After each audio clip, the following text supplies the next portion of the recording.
I would make on that. One, and I have long felt that we lack clear, strong, honest leadership with our government on this.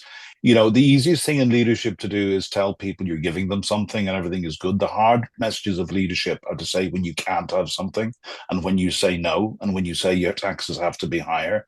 And I don't think we are getting these very, very critical messages from government at the moment that we are facing an existential threat. I have said before that we need not just 67 million Brits, but 500 million Europeans on a war footing. And I've said part of what that means is the acceptance of paying more tax and accepting lower public services, and maybe even in due course accepting restrictions on our civil liberties.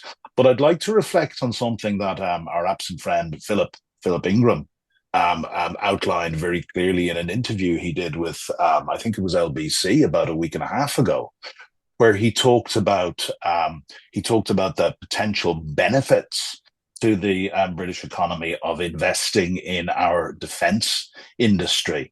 And I've said to you before in a conversation, I think to an extent this government is hamstrung by some pretty naive fiscal rules that the chancellor is following, which says, "Oh, you can only borrow for investment, you can't borrow for day-to-day spending." And clearly, it seems to me, economics degree from 1985, but so feel free to correct me, anybody. But clearly, it seems to me that defence spending is put clearly in the box of day-to-day spending. Well, it's not. It's an investment, and there is no more important investment in a country than in the security of the country. And the first duty of any government is defence of the realm. But going back to what Philip was saying, so there's the other option: there's cut public services, there's raise taxes, or there's borrow more and revisit, Chancellor, revisit your fiscal rules maybe, and have a clearer view of what investment is actually about. But going back to what Philip said, we have, that investment, and we have a very, very significant armaments industry. An investment in that industry is going to create a lot of jobs and a lot of wealth within the UK.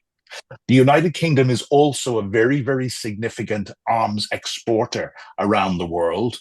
And there are huge markets that we can exploit again to bring money and wealth into the UK. But the third thing which Philip mentioned, it was about 3 months ago, I was walking my dog actually, and I was listening to whatever news channel, and Donald Trump came out and said, in the future, America produces the best, most lethal weapons the world has ever known, and et cetera, and we will sell these to our allies, but when we do, we'll downgrade them all by 10% because our allies may not always be our allies.